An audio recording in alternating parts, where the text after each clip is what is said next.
Shalom sahabatku, mari kita siapkan hati kita untuk dapat merenungkan kebenaran firman-Nya di pagi hari ini, yaitu niat hati.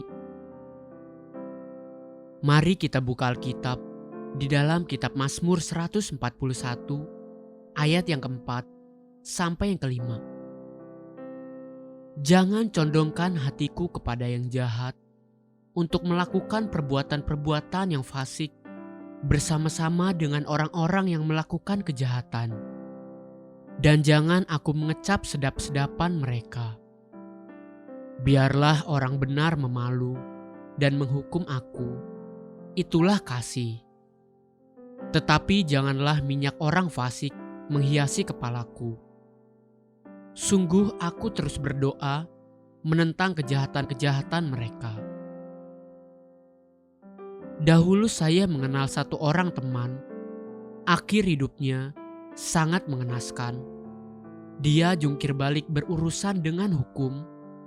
Kemudian akhirnya dia ditangkap dan dipenjarakan tanpa disadari siapapun bahwa itu adalah perjalanan hidupnya yang terakhir, sampai dia menghembuskan nafas terakhir di dalam penjara.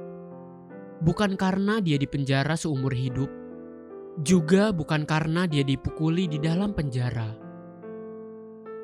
Pada acara pemakamannya, ayah teman saya itu berbicara dengan saya secara singkat.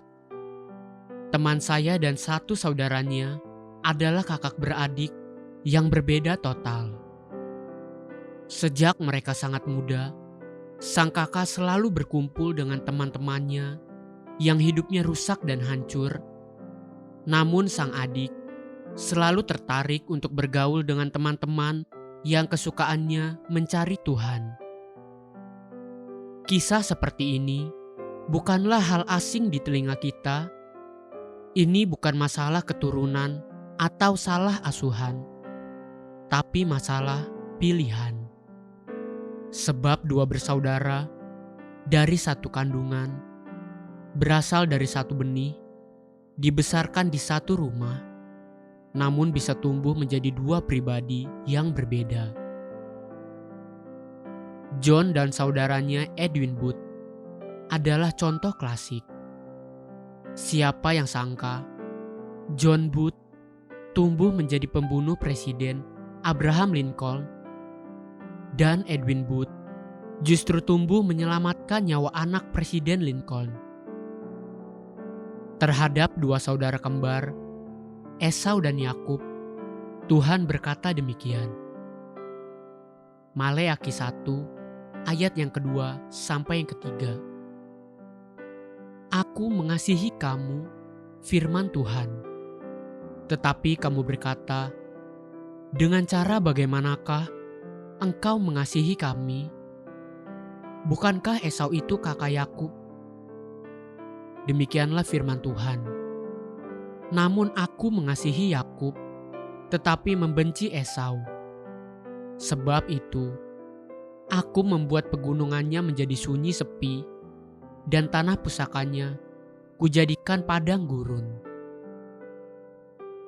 Apa yang membuat satu orang menjauhi Tuhan, dan yang lain justru mendekat kepada Tuhan?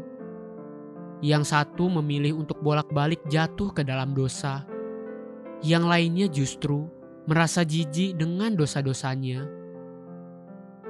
Ada satu perkara yang disebut niat hati yang terbangun, bertumbuh, dan berakar dari kecenderungan hati sendiri.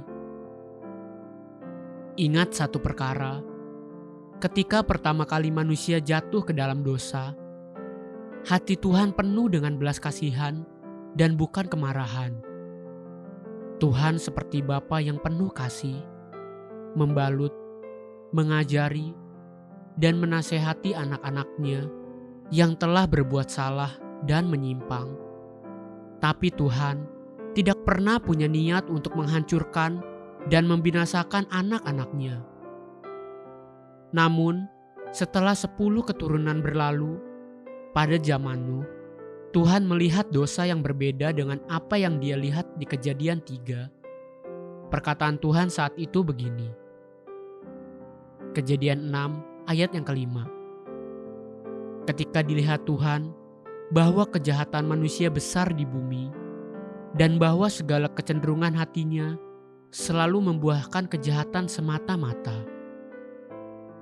Perhatikan bahwa bukan sekedar dosa yang Tuhan lihat, tapi kecenderungan hati manusia yang membuat Tuhan begitu marahnya. Jadi niat hati itu dibangun dari pondasi kecenderungan yang ada di hati kita. Awasi dan tinggalkan kecenderungan hati yang salah, sebab kecenderungan terhadap dosa akan bekerja seperti kanker yang tidak akan berhenti sebelum seluruh sel-sel dibuat mati dan tidak berdaya. Haleluya. Sahabatku, mari kita sama-sama berdoa. Ujilah aku ya Tuhan, cobalah aku, selidiki niat hatiku, dan jika Engkau temukan niat hati yang salah, cabut sampai ke akar-akarnya, supaya aku berkenan di hadapan-Mu. Amin. Jesus loves you, and so do I.